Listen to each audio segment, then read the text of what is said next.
Amigos, ya estamos de regreso en nuestro día y como les comentamos, bueno, al inicio del programa ya nos encontramos con el doctor Eduardo Valverde para hablar sobre el cerebro adictivo. Doctor, muy buenos días, gracias por estar aquí. Buenos días también. Y bueno, estaba escuchando que Mauricio estaba de cumpleaños y quiero desearle un feliz cumpleaños delante de cámaras. Bueno, vamos a explicar más o menos. El cerebro adictivo, decimos que un cerebro puede ser adictivo debido a varios mecanismos, y uno de esos mecanismos es el mecanismo de recompensa o el mecanismo de placer, ¿no? Entonces, el cerebro tiene un mecanismo de placer, el cerebro tiene un mecanismo de castigo, el cerebro tiene un mecanismo de placer e inhibición de conductas. Imagina que el cerebro está compuesto por muchas áreas cerebrales que son responsables del placer. Y ahí podemos meter las adicciones, porque podríamos decir que es una alteración en estas zonas de las que voy a mencionar. Voy a tratar de ser un poco con ejemplos para que me puedan como bien entender. Bueno, doctor, pero antes de seguir con esta interesante entrevista, vamos a ver un pequeño video que introduce acerca de lo que es el cerebro adictivo y si son buenas o malas las adicciones. Vamos a verlo. El cerebro adicto. ¿Qué efecto producen las drogas en mi cerebro? ¿Es posible tener adicción a Internet? ¿Por qué se produce una adicción? Lo que entendemos por adicción a algo no es otra cosa que un aprendizaje con recompensa que se hace patológico y acaba arruinando el proyecto de vida de la persona afectada y generando problemas a los que le rodean. El consumo crónico de drogas, alcohol, tabaco o los comportamientos adictivos a los juegos de azar, a la suplantación de identidad en Internet, se apropian del circuito de recompensa, elaboran un condicionamiento y llegan a afectar no solo al funcionamiento, sino también a la estructura cerebral.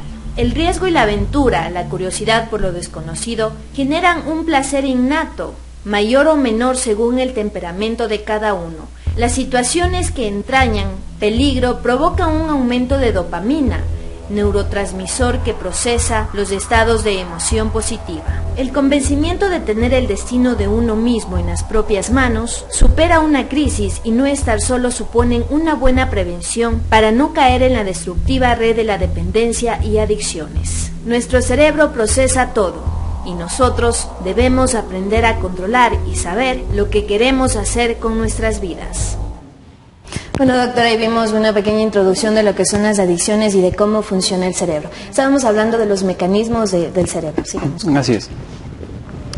Cuando nosotros comemos, cuando nosotros dormimos, cuando tenemos conductas sexuales, tenemos una sensación subjetiva de placer, que esto opera a través de reforzadores. ¿Qué sería un reforzador? Un reforzador es todo aquello que le lleva al individuo a repetir una conducta. En este caso, el sueño, la comida, el sexo, entre otras cosas.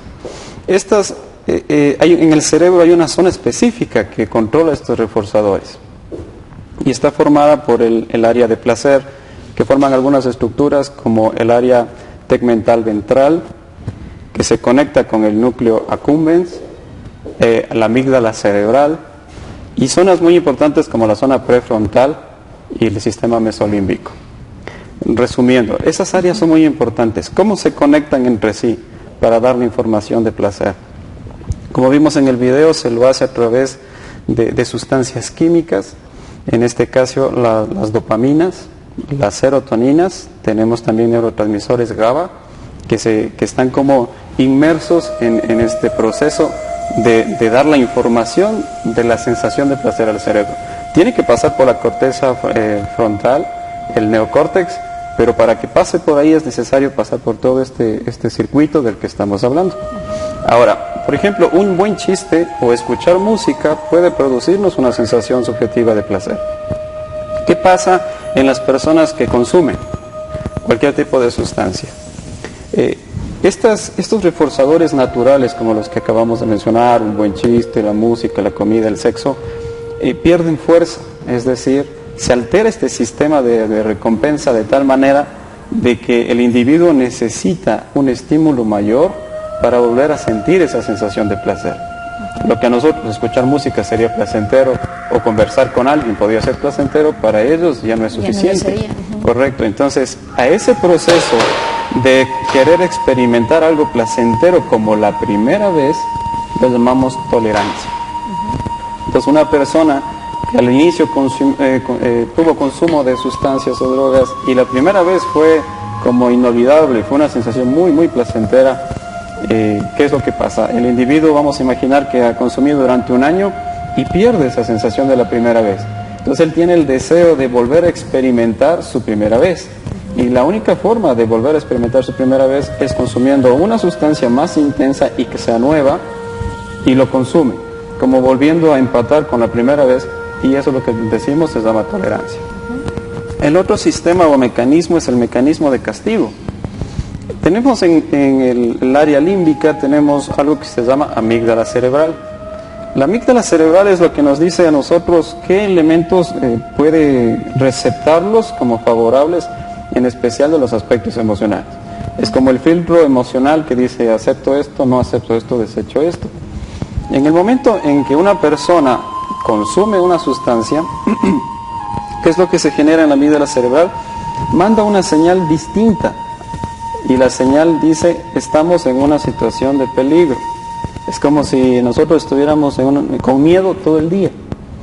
Entonces la amígdala se activa con esa alarma, pasa al neocórtex como una situación angustiante, problemática, envía sustancias como la adrenalina a la sangre y estamos en ese estado permanente de tensión. Aparecen los cortisoles en una cantidad muy elevada y el individuo está en un proceso de estrés. A ese proceso nosotros lo llamamos abstinencia. La amígdala cerebral dice, no, algo no está bien aquí, necesitamos algo más. Y mientras la persona no consume, pues aparece todas estas crisis sintomáticas y asintomáticas del individuo que le parece como si fuera algo muy difícil de vivir. Y finalmente el último mecanismo del que estamos hablando es el mecanismo de la sensación de placer, pero con inhibición de respuestas, que vendría a ser cuando nosotros tenemos una situación placentera, podemos decir como hasta aquí nomás. Sí, o sea, estuvo lindo, emocionante, pero se acabó. Hasta ahí, o sea, todo tiene un límite, ¿no? Exacto, tuvo un inicio, lo disfrutamos y tiene un fin. Pero las personas que consumen lo tienen alterado esto de tal manera de que no hay una forma de poner un límite, es decir, ya disfruté y ponemos una pausa a esto porque podría hacerme daño o podría alterar mi vida. Como está alterado eso, pues eso sigue sucediendo vez tras vez y tenemos ahí un problema de dependencia, donde la persona ya no puede dejar de consumir, por ejemplo. Y no solamente estamos hablando del consumo de drogas, puede ser la comida, el sexo, los juegos de azar, etcétera. Veíamos también que el internet o el uso constante del internet también puede ser una adicción. Como estamos hablando, el cerebro prácticamente es un cúmulo de sensaciones placenteras, y displacenteras, es decir, que producen placer y que no producen. Pero el cerebro se condiciona fácilmente a lo que produce placer. Vamos a imaginar de que tú dijiste voy a hacer un salto y saltaste de un puente y te gustó y fue como sorprendente. De pronto tú dices me gustaría repetirlo otra vez. Acaba de suceder lo que estamos hablando. Este mecanismo de placer se activó naturalmente sin necesidad de llamarlo adicción y quieres volverlo a repetir debido al reforzador que mencioné. Entonces el cerebro puede adaptarse a todo, acostumbrarse a todo y sobre todo a lo que produce placer. Ese es el problema. Entonces el internet, las redes sociales generan lo mismo a nivel del cerebro. El cerebro no dice, esto es droga, esto es cannabis, esto es cocaína, esto es marihuana, esto es internet. El cerebro no dice eso. El cerebro dice, esto es placentero. Y como es placentero hay que volverlo a repetir. Y una vez repetido, pues ya nos metemos en este riesgo de la alteración neuroquímica que nos puede alterar el mecanismo. Una vez alterado el mecanismo, decimos que ya estamos en un cuadro adictivo. ¿Y las adicciones entonces de manera general vendrían a ser negativas para la persona? Toda adicción es negativa. No podemos sacar algo positivo de una adicción, pero sí podemos como definir más bien conductas adictivas, adicción como tal, o algo que me produce placer y quiero volverlo a repetir, que básicamente son cosas distintas. No sé, por ejemplo, alguien que crea hábitos ¿no? Ahí en el cerebro tenemos una zona de los hábitos. Si tú transcurres por la misma calle todos los días, podrías hasta cerrado los ojos volver a transitar por esa calle, porque se activó este mecanismo del hábito.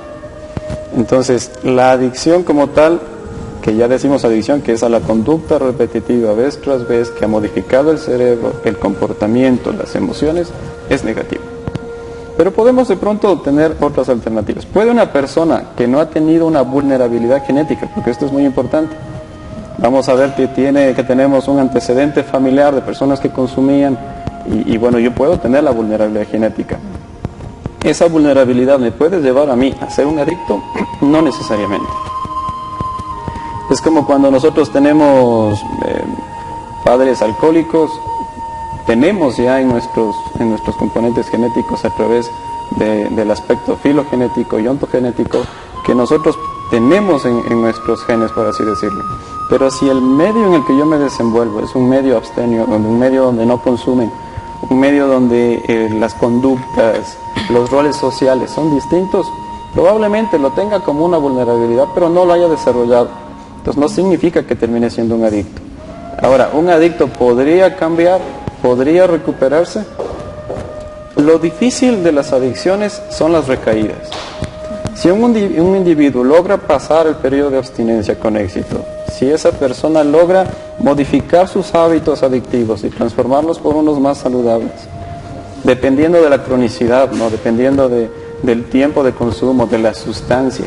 Por ejemplo, la vulnerabilidad genética va más o menos entre 0.7 si es que es cocaína y 0.4 si es marihuana. Entonces vemos que la marihuana como que tiene un poquito menos, pero termina afectando igual. Entonces hay que hacer un examen minucioso de cuáles son las áreas de riesgo que puede tener la persona, a lo menos en su intervención. Es decir, que la persona sí tiene la capacidad de controlar las adicciones y sobre todo algo que usted mencionaba importante, el medio ambiente, el entorno en el que se rodea también es una de las cosas que sí le persuaden a la persona a adquirir algún tipo de adicción. Por supuesto, el medio cultural. Imagínate que si tendríamos una familia que no tiene internet, con una familia que sí tiene, una familia que bebe socialmente entre comillas y una familia que no, tenemos la diferencia ahí. Personas que lo pasan como por la línea de esto es normal, esto es común, no pasa nada, no hay que ser exagerados, bla bla bla. Y tenemos dos tipos de conductas diferentes. Unos serán más impulsivos que otros, serán más, su personalidad irá alterándose que los otros. Vemos la diferencia ahí. Entonces, en cuanto a lo que tú dijiste de que si una persona puede recuperarse, este es un factor un poco complejo. No podemos decir que no hay recuperación, sí hay recuperación, pero ya con ayuda profesional, con un seguimiento. Por ejemplo, hay personas que salen de las clínicas de internamiento, pero no siguen un seguimiento, o sea, no buscan ayuda como un medio de contención, como para evitar una recaída y vuelven a recaer.